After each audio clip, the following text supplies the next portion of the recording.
Merci de nous rester fidèles.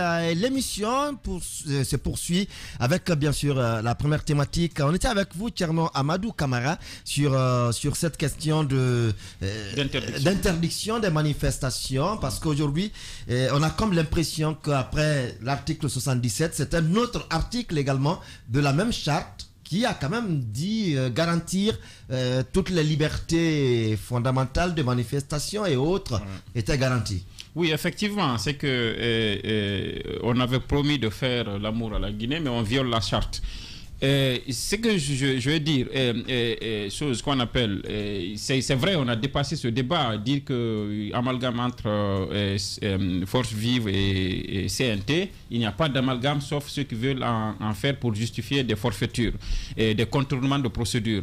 Alors là, pour l'interdiction de manifester, vous savez, quand j'ai vu le communiqué en le publiant moi-même, j'en riais, et je me dis comment les gens qui vont lire ça après, comment l'opinion après va qualifier ça. Ouais. On fait un coup d'État dans un contexte où on avait étouffé la population, où on avait pratiquement foulé au sol toutes les libertés, et 8 mois après on se retrouve à perpétuer les mêmes erreurs, pour ne pas dire les mêmes fautes, et je pense que c'est quand même dommage, et ça me ressemble un peu à ce qui s'est passé autour du 3e mandat, la révision constitutionnelle ou le changement de constitution en 2020. À un moment donné, on mettait la main à la bouche de ceux qui voulaient dire qu'ils ne veulent pas la révision de la Constitution. On interdisait les manifestations. Mais de l'autre côté, ceux qui voulaient qu'il y ait une révision constitutionnelle, qu'il y ait 3e mandat, je ne sais pas si vous vous souvenez de cette période, eux, ils avaient la liberté de manifester. Et on dit aujourd'hui aux gens, non, nous, on a décidé que c'est 36 mois. Et donc, vous n'avez aucun droit maintenant de manifester pour dire non, vous n'êtes pas d'accord à ça. Vous vous rangez derrière nous. On va faire les 36 mois.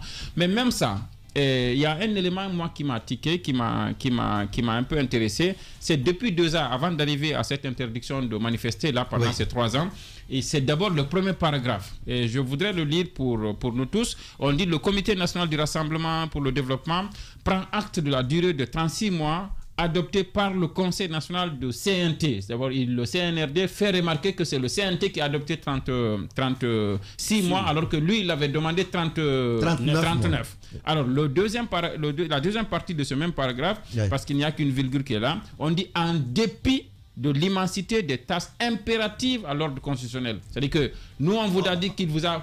On prend 3 ans, voilà. C'est vrai, on prend comprenez que les tâches sont immenses. Non, c'est pour vous dire, nous on a dit 39 mois, vous avez dit 36 mois, malgré le fait que les tâches qu'il faut sont immenses. C'est-à-dire que le même CNRD pourrait revenir 36 mois après pour dire: on vous avait dit que les tâches sont immenses, et donc les 36 mois n'ont pas suffi, on demande une rallonge. Donc c'est pourquoi moi je pense qu'il faut garantir tout ça en acceptant de ramener ça au niveau d'une discussion avec les forces vives et adopter ça et faire en sorte que le délai accordé puisse concorder avec les tâches qui sont définies. Merci. Et qu'on aille vraiment à une transition dont on connaît la direction. Il nous a rejoint le grand frère Nou Baldé, et bonsoir. Bonsoir Daouda Mohamed Camara, bonsoir à tous. Alors, la parole à vous est sur cette question de 36 mois comme durée de la transition, mais aussi, du coup, on prend acte et de l'autre côté, on interdit toute manifestation sur toute l'étendue du territoire national. Si vous avez des mouvements, vous les faites à vos sièges. Contrairement à Tcherno Amadou Camara, moi j'étais très préoccupé quand j'ai vu le communiqué. Ça ne pouvait pas me faire rire. J'ai vraiment sursauté. Je me suis demandé qu'est-ce qui arrive à notre pays. Parce que je me suis dit que ça ne passera pas. Je sais, on l'a dit à un autre débat, que si le CNRD voulait faire 3 ans et demi, même 4 ans, il y avait cette possibilité en dialoguant avec les autres forces du pays, les forces politiques, les forces sociales. On aurait pu discuter avec eux, même si, comme le rappelle Tcherno, le CNRD nous dit qu'il y a des tâches immenses à faire pendant cette transition et qui sont impératives. Même si, moi, à mon avis, le CNRD n'avait pas grand-chose à faire, mais voulait quand même goûter aux délices du pouvoir en parlant aux autres acteurs, il y avait une possibilité que ça passe. Mais quel que soit ce que le CNRD compte faire, en se comportant de la façon dont il le fait, ça ne passera pas. Vous y trouvez de l'arrogance là? Oui, je pense que qu'on regarde tout le monde de haut, qu'on prend les gens pour des personnes manipulables, malléables, et que vu qu'on a la possibilité de puiser dans les caisses de l'État, de corrompre des journalistes, de corrompre des leaders politiques, des acteurs sociaux, pour sortir et véhiculer des messages qu'on souhaite faire passer, je pense que ça ne suffira pas. Je pense que ça ne pourra que creuser le fossé. On a l'expérience, il l'a dit tout à l'heure, on a l'expérience quand même du troisième mandat. Exactement, on a l'expérience du troisième mandat, et surtout, on sait, on ne peut pas oublier que le professeur Alpha Condé avait quand même une assise politique, une histoire dans ce pays qui lui donnait un crédit au niveau de l'opinion guinéenne et aussi l'opinion internationale. Aujourd'hui, nous sommes face à une junte militaire, des gens qui sont venus avec des armes prendre le pouvoir et donc qui n'ont pas de légitimité, sauf celle acceptée par les acteurs, et ils se mettent à dos ces acteurs. Je suis presque convaincu qu'il y aura la crise, et donc ces gens ont voulu mettre notre pays en difficulté. Moi, ça me préoccupe parce que je sais que la communauté internationale nous regarde. Le peu de moyens qui leur donne cette illusion de pouvoir,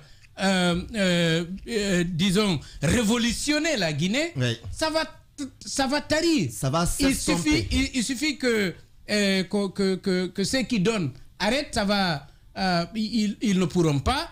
Et puis, deuxièmement, on sait, évidemment, les acteurs d'aujourd'hui ne vont pas s'appeler Khalifa Gassama Diaby, Yero Baldé et Cheikh Sako. Mais on peut imaginer qu'il y a quand même dans ce gouvernement, et même peut-être au niveau du CNRD, des hommes et des femmes qui vont préférer l'histoire, préférer que l'opinion retienne l'honneur, avoir choisi la Guinée, avoir choisi la paix. Vous savez que des appels ont déjà commencé pour dire à ceux qui ne sont pas d'accord avec le détournement des objectifs, parce qu'il y a une sorte de trahison. On sait que... Vous pensez, vous pouvez imaginer un seul instant que dans ce gouvernement, on peut trouver des Khalifa Gassama Diaby, des Yero Baldé, des Cheikh Sako. Je pense qu'on peut en trouver. Je pense que des gens finiront par se dire: je ne peux pas me permettre d'accompagner ça et dire la vérité à la junte et peut-être quitter. Oui, et Bangali Condé, sur cette question. Tout à l'heure, ce qu'a dit le grand frère. Contrairement à ce qu'a dit le grand frère, moi je ne suis pas d'accord sur ce point dont vous avez développé. C'est votre droit. Oui, c'est mon point de vue. Voilà. Je vais tout à l'heure le développer. Et aujourd'hui, quand vous prenez la charte de la transition, il y a 3 articles qui sont devenus très célèbres. Il y a l'article 77 qui parle du CNT. Il y a l'article 57 qui parle des prérogatives du CNT. Il y a aussi l'article 8 qui parle de la liberté. La liberté de manifester. Ces 3 articles. Je commencerai avant d'abord d'attaquer cette manifestation. Je l'ai dit et je l'assume. Il y a l'amalgame autour de cette question de force vive. Qui est force vive? Ceux qui sont au CNT, c'est eux qui sont force vive, ou le cadre de concertation qui a été mis en place par le ministre de l'administration du territoire qui constitue la force vive? Non, par décret du président. Ce que je voulais dire. Non, par décret du président. Parce que ça a été constitué, ça a été entériné par le décret du président. Non, pas entériné. Ce que je voulais dire. C'est un décret, effectivement, pas du ministre. Non, c'est pas c'est important de préciser. Non, on clarifie, on continue. Voilà, on clarifie, on continue. Clarification. Voilà. Parce que quand vous prenez les articles qui sont dans les textes de loi, il y a 2 catégories de textes. Il y a 2 catégories d'articles. Il y a des articles tacites et les articles express. C'est-à-dire, autrement dit, implicite et explicite. On pouvait expliciter ces dispositions-là et le débat était clos. Sauf que les deux articles ne sont pas express. Ce sont des dispositions qui sont tacites. On pouvait dire dans les prérogatives, l'article 57 de la charte, pour dire que le CNT, parce que le CNT aussi, il y a des forces vives à l'intérieur du dedans. Mais il n'est dit nulle part que c'est le CNT qui va entériner d'ailleurs, excusez-moi, qui constitue la force vive. Il n'est dit nulle part aussi que c'est ceux qui ne sont pas au CNT, que c'est eux qui vont entériner la durée. Donc le concept, c'est mais quand même là, cet article 77, explicite ou pas explicite. Non, pas l'article 77. Non, c'est ce que je veux dire. Non, vous avez parlé d'explicite et non explicite, tacite et express. Oui. Mais l'article 77, par exemple, à ce niveau. Et à ce niveau, il n'y a pas express, il n'y a pas tacite. 57, on dit de commun accord entre. Non, permettez, de commun accord entre le CNRD et les forces vives. Qui sont les forces vives? Ben, il y a un décret. Il y a un décret. Il y a un décret. Il y a un décret. Non, si vous acceptez qu'on s'entraide, si vous avez posé une question. Non. Nous n'irons pas trop loin. Je te fais lire, je te demande de lire si tu l'as. Les articles sont là. Non. Tous les articles sont là. Si vous voulez, on peut les lire. Les articles de quoi? Tous les trois articles. Vous voulez qu'on dise quel? Voilà. De la charte. Non, laissez-moi terminer. L'article qui fait polémique. Permettez, laissez-moi terminer. Si vous m'avez laissé terminer, non, moi je ne parle. Dites-nous, vous voulez lire quel article? Bangali, je ne parle pas de cette charte. Voilà. C'est pourquoi je dis il fallait me laisser terminer. Il faut qu'on parle de la charte parce qu'aujourd'hui. Non, il faut que toi tu parles de la charte pour justifier ce que. Maintenant, parle de la charte. Maintenant, je te dis, prends le décret. Attends, permettez. Prends le décret. Pas le décret. La charte. Non, on parle du décret. Permettez. Parce que vous avez posé la question, qui sont les forces vives? Maintenant, il y a un décret qui peut aider. À deux éléments. Le dernier élément, c'est le communiqué même du CNRD. Prends le dernier paragraphe, il y en a qui nous écoutent. Et ensuite, le décret de création du cadre de concertation inclusif. Voilà, bon, c'est le cadre qui est inclusif. On ne savait pas que c'est la concertation qui devait être inclusive. Maintenant, ça n'existe même pas. Voilà, si ça même pas inclusif. Ça n'existe même pas si tu veux. Maintenant, pour le communiqué du CNRD, on dit par conséquent, tout en appelant à l'esprit patriotique de chacun et de tous, le dernier communiqué qui a interdit les manifestations, le dernier communiqué de la forfaiture, une transition inclusive. Je le dis et je l'assume. Voilà. Apaisé et réussi, le CNRD encourage les acteurs des forces vives à poursuivre les discussions au sein du CNT et du cadre de concertation inclusive en vue d'aplanir d'éventuels différends. Voilà. Donc ça ne dit pas non, terminez. Tous les deux sont cités. Attends. Tous les deux sont cités. Non, attention. Bangali, vous êtes en train de vous embourber. Non, mais attendez. Vous-même vous dites. Non, maintenant je finis, je vous lis le décret. Tous les deux sont cités. Ça veut dire que c'est différent. C'est pourquoi il y a l'amalgame. J'ai commencé par ça. Ça veut dire qu'il n'y a pas d'amalgame. Quand vous parlez d'explicité, vous vous embourbez. Je comprends bien le contenu. Non, mais vous ne comprenez pas. Vous-même vous dites qu'il y a le CNT, il y a les forces vives, il n'y a pas d'amalgame. Non, il y a l'amalgame. Il y a sérieusement de l'amalgame. Voilà, il y a sérieusement de l'amalgame parce qu'on ne sait pas entre le CNT et les forces vives. Vous êtes les seuls à vous tromper. Non, pas me tromper. L'opinion. Pourtant, je parle. Non. Votre opinion. Non, c'est pas la mienne. J'ai dit, les Guinéens comprennent parfaitement de quoi on parle. Les Guinéens comprennent parfaitement de quoi on parle et ils sont convaincus. Non, c'est pas tout le monde qui est convaincu. D'accord. Parce que moi, je suis convaincu. D'accord. Je reprends le micro, Bangali, en une minute. Et comment vous nous présentez les forces vives? Voilà. Aujourd'hui, moi, parce que quand vous prenez le communiqué, dont il fait cas, moi, je ne prends pas le communiqué parce que le communiqué tire sa source dans la charte. De la charte, voilà. De la charte. Donc aujourd'hui, quand vous prenez cette charte-là, c'est elle qui gouverne aujourd'hui notre pays. C'est à la place de la Constitution. Quand vous partez. Et c'est le test, c'est le supra-test aujourd'hui dans notre pays. Alors, dans cette charte-là, il n'est pas défini, il n'est pas réellement défini où se trouvent les forces vives. C'est le CNT ou le cadre de concertation. C'est là qu'il y a l'amalgame. J'ai commencé par cela. Lansana l'a dit peut-être, le frère Lansana l'a dit, mais il n'a pas voulu peut-être rentrer dans les détails. Mais où se trouvent aujourd'hui les forces vives? C'est au niveau du CNT ou au dehors. Alors, pour vous aider, pour vous aider, on va progresser. Où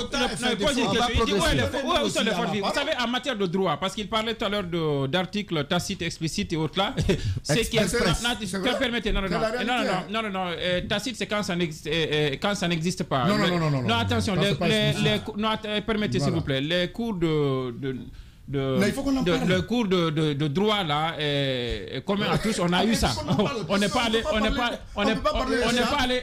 en profondeur dedans, mais on sait ce que c'est. Maintenant, ce que je veux dire, si tu demandes, tu dis vous demandez excusez-moi, vous demandez les forces vives, c'est quoi?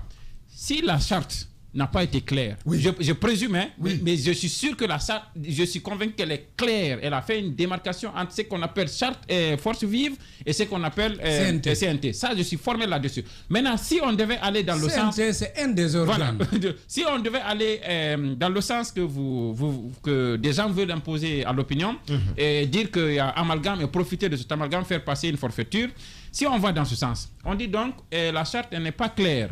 Et si elle n'est pas claire en droit, lorsque rien n'est prévu par la loi, il y a un vide juridique. Il y a un vide juridique.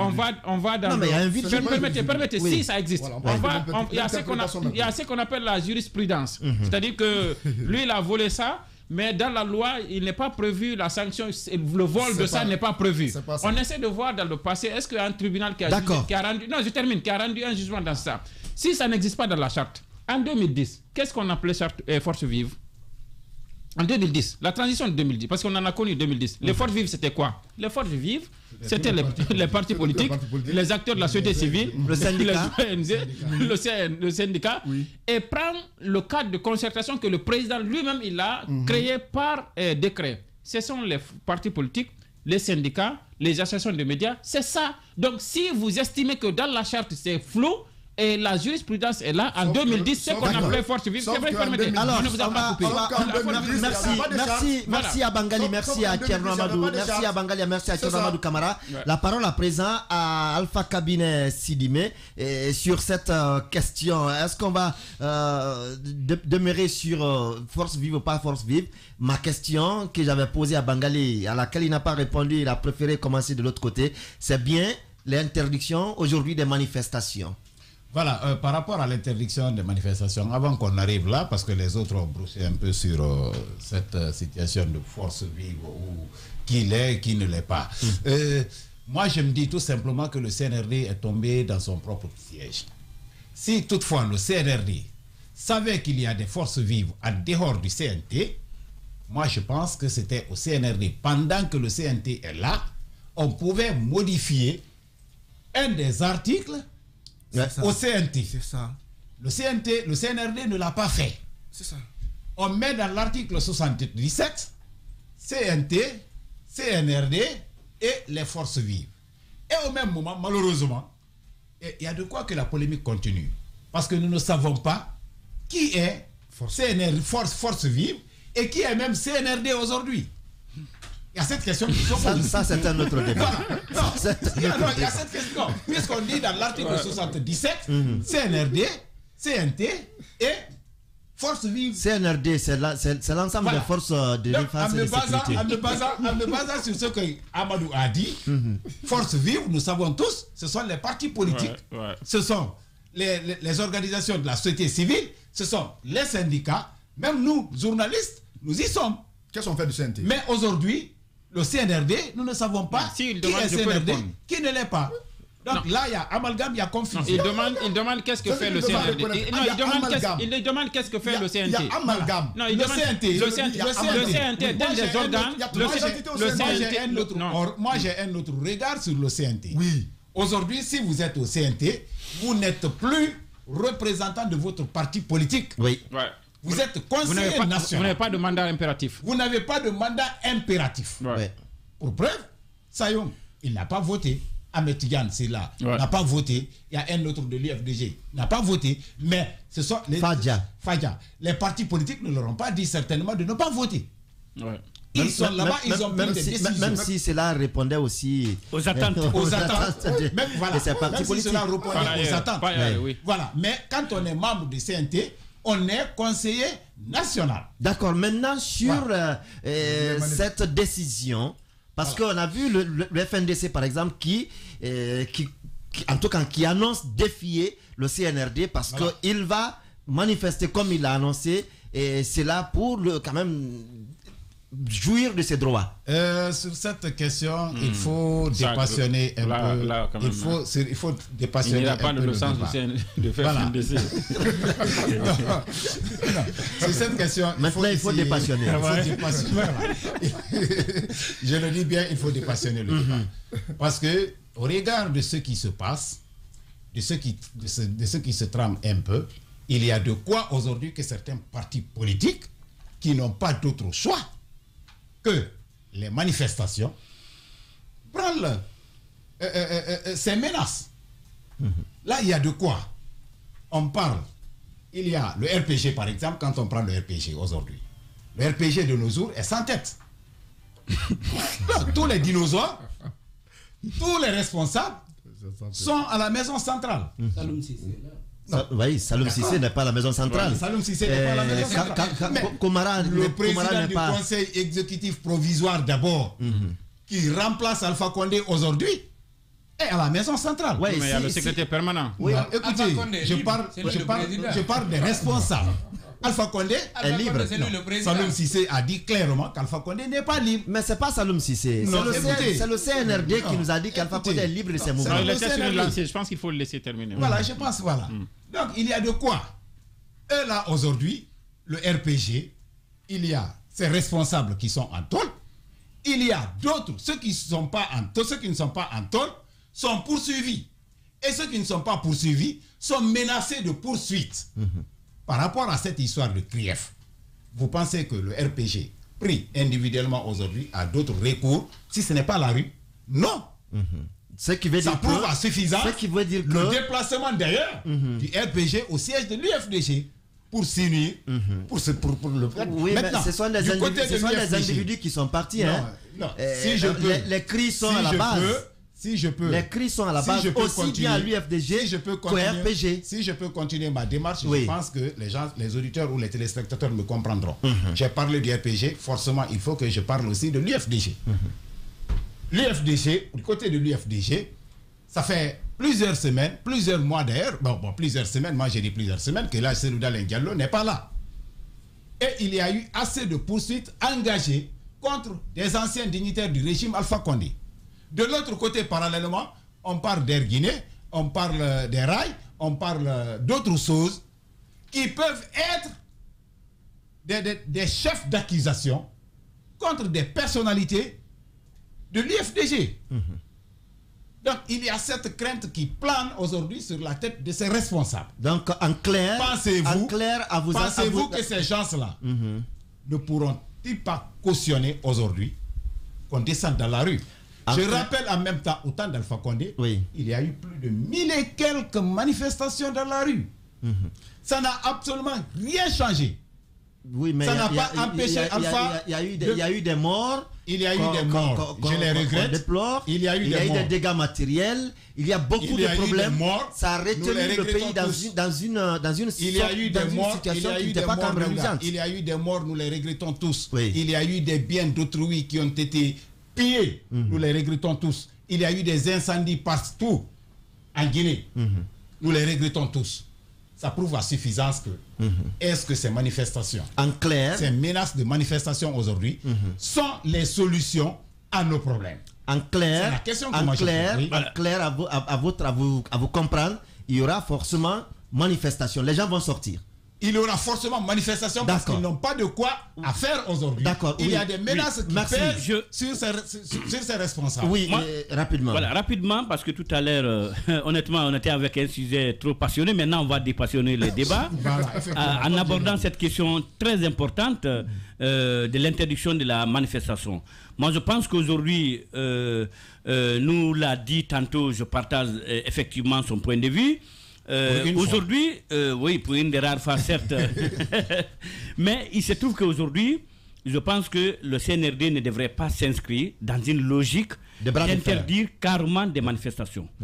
en fait, vous pouvez avoir l'accompagnement, vous pouvez avoir l'accord, vous pouvez avoir, si vous voulez, l'adhésion des gens à votre cause, à votre action. Je vais parler du CNRD, mais en allant vers ces personnes.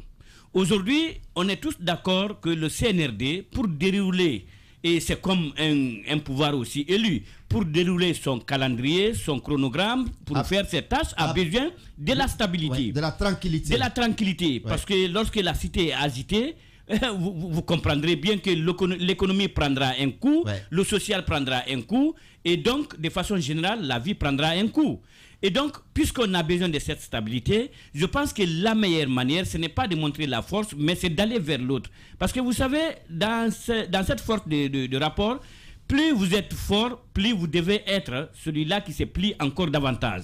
En fait, d'autres vont dire, on n'a rien à perdre, de toutes les façons, on va aller à l'affrontement, on va aller aux confrontations, on verra bien qui va perdre. Mais donc, moi je pense qu'aujourd'hui, le CNRD aurait pu ouvrir un couloir de dialogue direct. Quand je dis couloir de dialogue direct, ce n'est vraiment pas ce cadre de dialogue créé par-ci, par-là. Peut-être que ce n'est même plus maintenant au CNT parce qu'on m'a fait savoir que tout cela s'est un peu dépassé. Mais cette fois-ci, faire en sorte que le dialogue soit direct entre les partis politiques seulement, n'est-ce pas, et le CNRD et le gouvernement de transition également. C'est-à-dire que dialoguer pour dire, voilà... parce que ce que vous devez savoir, c'est que par endroit, même les 36 mois, il se trouve qu'il y a des leaders politiques, il y a même des gens de la société civile qui sont par endroit d'accord, qui disent de toutes les façons, si ce n'est que les 3 ans, on peut accepter. Mais le président avait proposé 50 et quelques mois. Voilà, justement. Donc c'est pour vous dire qu'on n'est pas loin du consensus. À travers ces 3 mois. Attendez. Est-ce que Tcherno, vous êtes en train de nous dire là que le RPG n'est pas sincère avec le G58? Non, ça quand même. Non, on sait que le RPG c'est une allée de parcours. Sinon, le RPG avait proposé plus de 50, on le sait. Donc c'est pour vous dire qu'avec les 36 mois, avec les 3 ans, on n'est pas loin du consensus. Ça veut dire qu'aujourd'hui, en faisant le dialogue, les partis politiques peuvent surseoir à certaines actions qui pourront créer des troubles ou l'instabilité et permettre au CNRD, n'est-ce pas, de dérouler son programme. Parce que la finalité, c'est quoi? C'est d'aller à des élections paisibles pour permettre à ces partis politiques qui vont concourir pour occuper l'espace public, pour que ces acteurs des partis politiques puissent venir au pouvoir. Mais aujourd'hui, encore une fois, je conclue en disant vraiment, le bras de fer n'arrange pas le CNRD. Rapidement, 30 secondes. Lui qui conclut toujours en introduisant. Je veux dire, pour compléter les réflexions qu'on a apportées tout à l'heure, pour expliquer qu'en réalité, il n'y a pas d'amalgame entre Fort Vie et tout là. J'ai parlé tout à l'heure du dernier communiqué du CNRD, mais j'ajoute à ça, j'étais en train de rechercher dans mes documents, et j'ai retrouvé finalement le décret de création du cadre de concertation. Au moins, il y a des archives. Oui, le cadre de concertation, qu'est-ce qu'il dit? Pas comme la RTG. Oui, mais la RTG. Non, on n'est pas en train de faire le... L'article 2 a dit, mon cher Bangali, l'éminent Bangali. L'article 2 de quel test? L'article 2 du décret, mon cher Bangali, qui crée le cadre de concertation inclusif. Ok, allez-y. Allez-y, vous parlez pour les spectateurs aussi. Non, ce document, Tcherno devait l'avoir parce qu'il est concerné. Non, je garde toujours des trucs comme ça. Il faut dire quand même aux lecteurs et téléspectateurs, aux auditeurs et téléspectateurs, que tu es membre de ce cadre, n'est-ce pas? Non, est-ce que c'est de ce cadre qu'il s'agit? Non, c'est de ce cadre qu'il s'agit. C'est ça pour faire plaisir. Merci. Mais là, le cadre, qu'est-ce qu'on dit? Merci nous. On dit l'article 2, placé sous l'autorité du ministre de l'Administration du territoire et de la décentralisation, le cadre de concertation inclusive constitue l'espace d'information, d'échange et de proposition entre les acteurs des forces vives de la transition. Voilà. Donc c'est clair, c'est l'article 2 du cadre de décret qui a créé le cadre de concertation. Donc ça veut dire que quand on cherche force vive, là, on a des lampes, on cherche force vive, c'est au cadre de concertation qu'il faut aller. Si on doit donner quelque chose aux forces vives, c'est au cadre de concertation qu'on doit aller. Maintenant, si on ne restera pas sur le CNT, c'est pour trouver des raccourcis. Donc j'ai raison quand j'ai dit que le CNT... Et ça, c'est l'article 2, c'est l'article 2 du décret du président. On va avancer. Oui, non, on a un autre sujet. D'accord, voilà. D'accord, merci. Non, on va poursuivre l'émission. Sur la manifestation, je voulais... On va avancer parce que on est bousculé par le temps. Vous manifestez dans votre siège. Il a un siège. Vous manifestez dans votre siège. Sauf que j'ai pas de siège, grand frère. J'ai pas de siège. On poursuit l'émission juste après cette virgule. L'actu de la semaine, vue sous d'autres angles. Analyse, débat, revue de la presse. C'est dans Au fil de la semaine.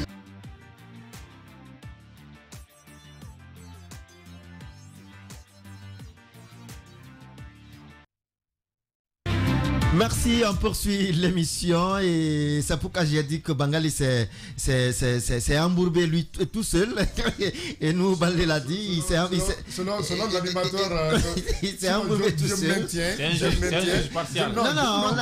Non, vous savez que Bangali Condé est habitué au débat de la RTG.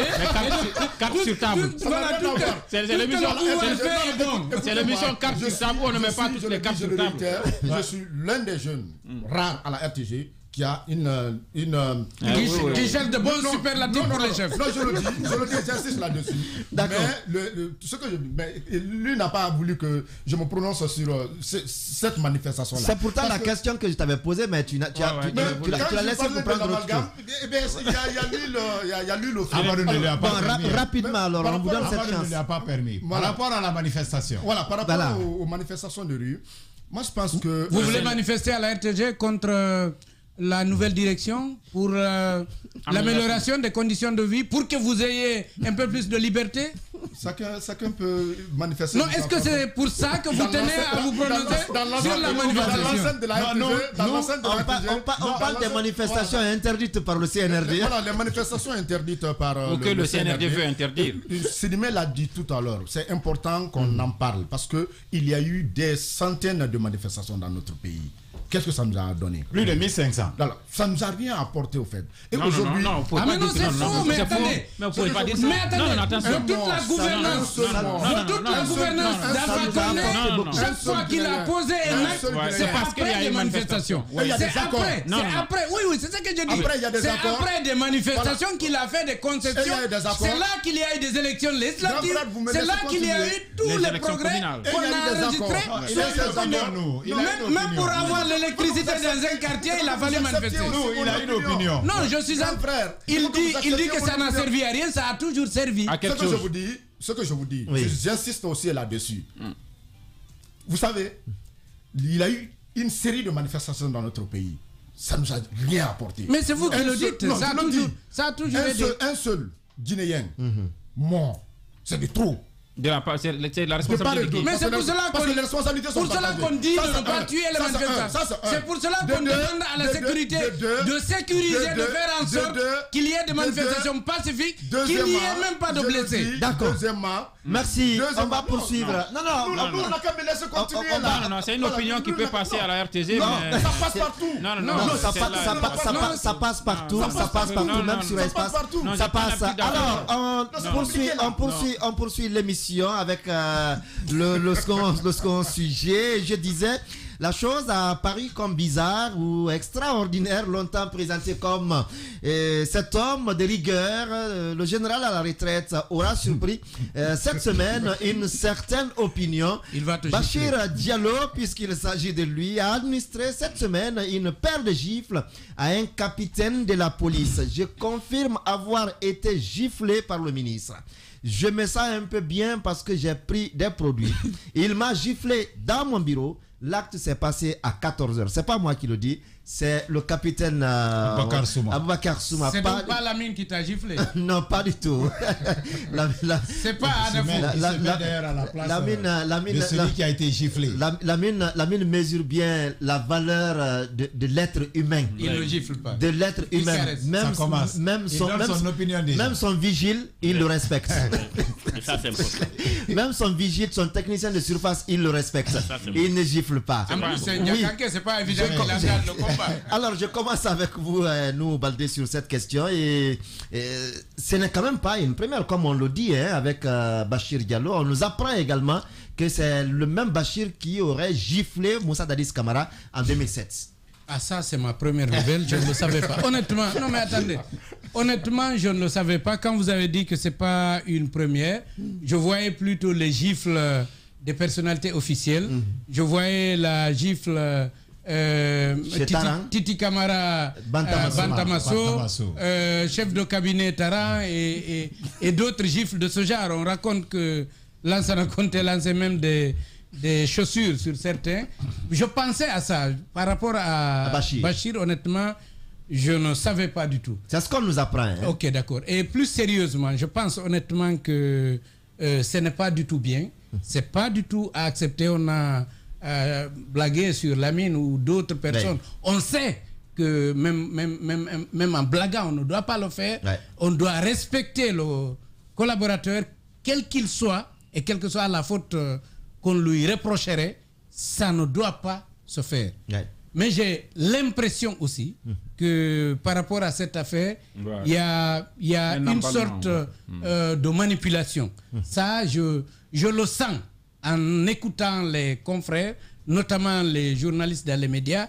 J'ai l'impression qu'il y a une sorte de manipulation. Il y a qui manipulerait? Vous allez comprendre. Il y a quelqu'un qui a attiré mon attention, qui a dit, mais Monsieur Balde, faites attention parce que ce Bachir-là, il est quand même en train de poser des actes qui ne peuvent pas plaire à tout le monde. Qu'est-ce qu'il dirait que ce dernier aussi ne vous manipulerait pas? Rien. C'est pour cela. Non. Mais Daouda, vous avez bien fait de poser la question. Parce que si vous m'avez écouté, j'ai dit que j'ai l'impression. Je n'ai pas dit que j'ai la certitude qu'on manipule. J'ai dit que j'ai l'impression qu'il y a une sorte de manipulation. Je n'en ai pas la certitude. Comme vous le dites, celui qui m'a appelé peut aussi vouloir me manipuler. Mais il a attiré mon attention sur des faits. Il a dit que Bachir a initié des réformes qui peuvent ne pas plaire. Et il a rappelé que le corps qu'il dirige, la police, est l'un des plus corrompus du pays. Et au niveau de la sécurité et au niveau de la justice, on en parle très souvent. On parle très souvent de corruption. Et si vous quittez ce stade, le département et ce qu'il fait, il y a un rapprochement entre Bachir Diallo et le président de la transition, le chef de la junte, donc le premier responsable du pays. Ça peut ne pas plaire. Ça peut donc pousser des gens à vouloir nuire à l'intéressé. Quel lien cela a avec la perte de vie? J'en viens. J'ai commencé par dire que ce n'est pas à faire. Je ne l'encourage pas. Je ne le fais pas et je n'accepterai pas qu'on me le fasse. C'est tout. D'accord?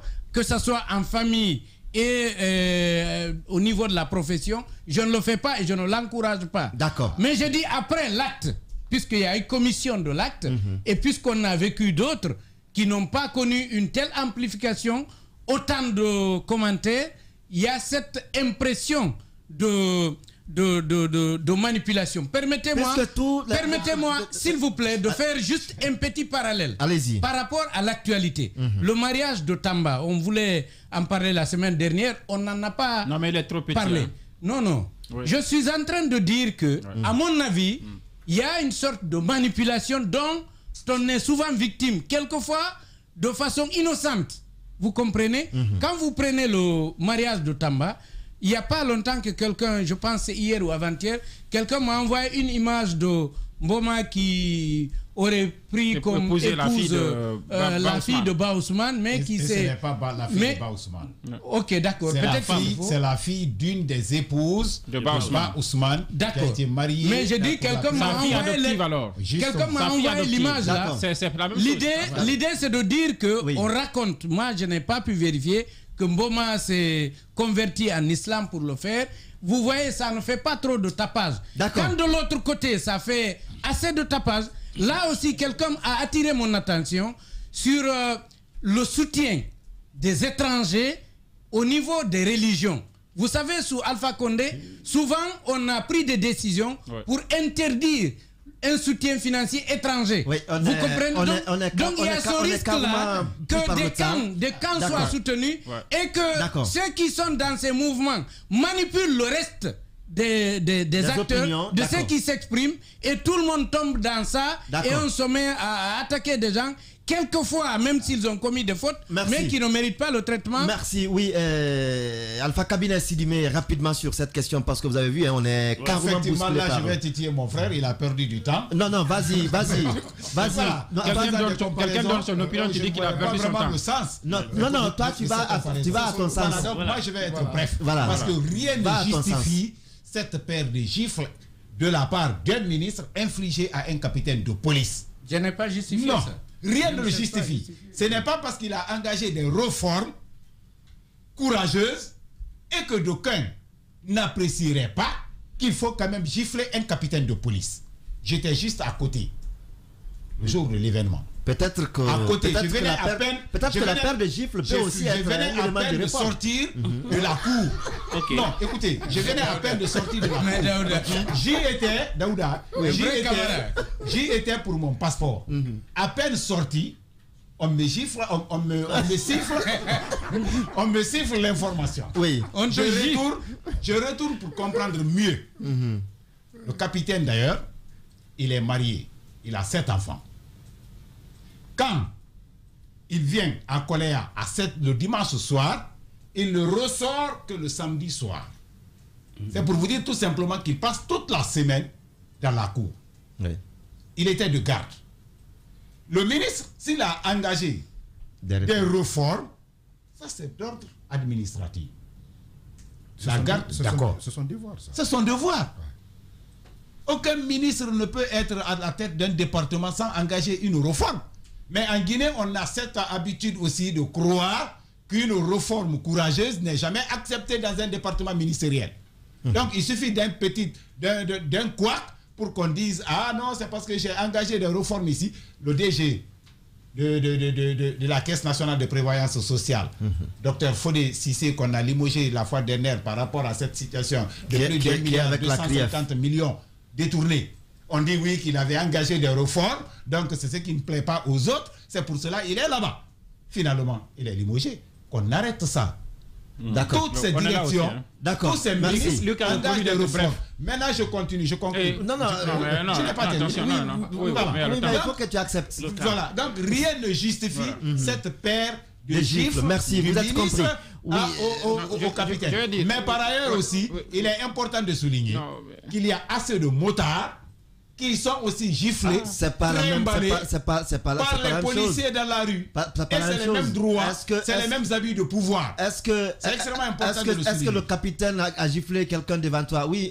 Moi, j'aborde le sujet sous 2 angles. Le premier, ce sont les conditions de travail. Vous avez vu, on a célébré hier la fête du travail en différé, mais on ne pose jamais les vrais problèmes. On vient, on fait de je ne vais pas dire de la mamaya pour ne pas me faire taper. On offre une tribune aux dirigeants qui viennent faire des discours comme ça, alors que c'est un véritable problème de cohabitation au travail. Combien on crie dessus au service, combien on insulte au travail, combien on rabaisse au travail par la faute de leurs supérieurs hiérarchiques qui n'ont aucune considération pour leurs collaborateurs. Ça existe, et ce n'est pas qu'au ministère de la Sécurité. Nous savons tous que ça existe. Des supérieurs qui crient sur leurs secrétaires, leurs collaborateurs, qui, quand vous rentrez dans certaines entreprises, c'est comme l'enfer. Quand le patron il est là, tout le monde est dans son petit coin, parce que je pense qu'il faut repenser ça. Maintenant, au niveau du ministre, c'est quand même étonnant on avait l'habitude de voir dans des assemblées en Afrique du Sud, un peu partout, on voit des députés se boxer et tout ça, et c'est une animosité. Ça, c'est à l'Assemblée. C'est une animosité, mais à laquelle on a donné une certaine embellie, on a donné une couverture pour dire non, c'est des trucs là, mais ça reste une animosité quand même. Oui. Mais qu'on transporte ça, un ministre de la République, pendant une transition qui gifle quelqu'un, qu'est-ce que ça donne comme impression? Ensuite, vous voyez des agents des forces spéciales, selon ce qui a été rapporté dans la presse ces derniers jours, qui auraient frappé le footballeur Oumar Silla. Morlaye Silla, je vais dire. Il paraît que c'est un joueur qui est quand même connu. Ouais, ensuite, il venait de G-Horse. Voilà, de tout ça. Il y a aussi un autre policier qui aurait été frappé à Nongo par des mêmes forces spéciales. Ouais. Quand ce sont des violences comme ça, qui sont faites, et ça donne que on n'aura plus raison de dire que ce sont des militaires qui dirigent, mais ils sont souples, ils sont ceci, là. Ça fait et ça nous rend, c'est-à-dire que ça installe un sentiment de peur, un climat de peur dans le pays, parce qu'on sait que ceux qui nous dirigent s'en foutent de la morale, s'en foutent de la loi. Ils peuvent vous rencontrer et braquer l'arme contre vous et retirer ce que vous avez. C'est l'impression que ça donne. Maintenant, la deuxième chose, c'est quand même l'espace public qu'il faut nettoyer. Parce que des choses comme ça ne peuvent pas se passer dans l'espace public. Vous avez un confrère qui fait une forfaiture, vous le dénoncez et il vous coupe la parole. Vous avez quelqu'un qui gifle son collaborateur, vous en parlez, on vous prend pour un ennemi. Dans l'espace public, quand on vient, on devient exemplaire et on n'est pas exemple de critique. Donc, vous n'êtes pas exemplaire quand vous commettez des forfaitures, on vous dénonce. Et ça, vous devez l'accepter. Que vous soyez journaliste ou ministre. Merci. Voilà. Pour une fois, il n'a pas trop parlé. Merci. Oui, Bangali Camara. Je disais, hein, il a dit nous que c'est un vrai camarade que je suis, que je parle. Oui. Et je me posais la question de savoir est-ce que la paire de gifles faisait partie aussi des réformes. Non, c'est des réformes, hein, c'est des réformes très importantes. C'est des réformes très importantes au ministère de la Sécurité. Parce que quand on dit déjà que c'est pas la première fois que le ministre fasse cela, mais ce n'est pas ça mon problème.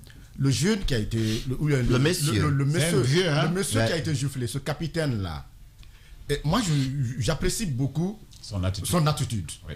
Parce qu'aurait été autre personne, il allait payer pour lui. C'est là le vrai problème. Mais moi j'ai vu des capitaines ce jour, voilà, dans l'enceinte même, qui disaient mais il t'en... Non, donc il faut saluer d'abord cette attitude-là. Mais quelles sont les voies de recours pour ce capitaine? C'est important. Aujourd'hui, c'est un ministre de la République. Il est en fonction. Mais il y a des ONG de droits de l'homme qu'on n'entend plus dans ce pays. Aujourd'hui, on n'a rien entendu. Ils sont en transition. On n'a rien entendu par rapport à tout cela. Parce que du fait que ça fait le tollé, le procureur même pouvait s'auto-saisir de cette affaire. Et le jeune aussi, le capitaine aussi peut intenter une action contre le ministre. C'est extrêmement important. D'accord. Il faut qu'on parte sur cette base. Voilà, je ne me suis pas prononcé. Oui, non, je ne dis pas au revoir. J'ai dit c'est internaute qui nous suit. Djoubran Keita Sissé qui dit que l'administration, c'est une structure de l'instruction et non de l'éducation. Donc, le fauteur doit payer le prix. Oui. C'est Djoubran Keita Sissé qui l'écrit ainsi. Oui, Lansana Camara. Oui, je pense que tantôt il y a Kerno qui le disait. Lorsque vous êtes ministre de la République, je pense que la moindre des choses, vous devez savoir maîtriser vos sentiments, maîtriser vos colères, maîtriser votre personnalité. Devant un fait, s'il se trouve que, parce que l'administration quand même est régie par des lois, or ces lois prévoient quand même des sanctions à des degrés différents. Ouais. S'il se trouve que ce capitaine avait fauté à un niveau, il était important pour le ministre de retourner au bureau, de demander à ce que le capitaine soit appelé et sanctionné à la hauteur de cela. Les gens allaient apprécier. De façon administrative. Voilà, parce que comme Bangali l'a dit, et heureusement notre confrère Alpha Cabinet était dans la cour, où certains capitaines disaient c'est toi, sinon si c'est moi, j'allais payer. Imaginez un seul instant si ce capitaine aussi giflait à la minute un ministre. Ça, c'est toute la République, toute l'Afrique et le monde entier qui allait parler. Parce qu'on va dire en Guinée, les ministres sont giflés à longueur de journée. Donc, heureusement qu'il n'a pas fait ça. Non, ça n'aurait pas été une première. Hein, d'accord, mais quand même, ça allait prendre un moment encore. Parce que les gens vont dire en Guinée, la transition commence à marcher parce que maintenant on gifle les ministres. Il y aurait une expertise en Guinée. Donc, moi, je pense que ça a été très bien pour le capitaine qui s'est quand même calmé. Et donc, le ministre Bassir, c'est vrai, on peut engager des réformes, c'est vrai. Mais vous savez, le ministre Bassir a fait peur, hein, parce que dès son arrivée, le premier discours qu'il a tenu ce jour-là, à sa prise de fonction, il a carrément dit, je sais qu'il y en a qui ne sont pas contents de mon arrivée, mais je m'en fous. Or, lorsque Dieu a fait que vous êtes aujourd'hui à la tête des autres, mais quand même, laissez tout cela, agissez. C'est pour demain aussi, parce que si demain vous quittez, on va retenir. Merci à vous, merci à Alpha Cabinet Silimi, à nous, Baldé, merci à Bangali Condé, merci à Kerno Amadou Camara, merci à Mohamed Camara et merci à Aboubakar Foté Souma et toute l'équipe, Lamine Sidibé, Kadiatou Fofana, Kadiatou Touré, merci à tous. Merci également à Monsieur Bangoura Solution du côté de la technique, le directeur technique, Monsieur Cabinet Condé, directeur général. Merci à vous. On se retrouve le dimanche prochain à 13h pour d'autres faits de la semaine, mais aussi demain à 9h, retrouvez l'illégalable, le turbo aux commandes des grandes gueules. Au revoir. Radio Espace. Radio Espace. Le grand direct de l'actu.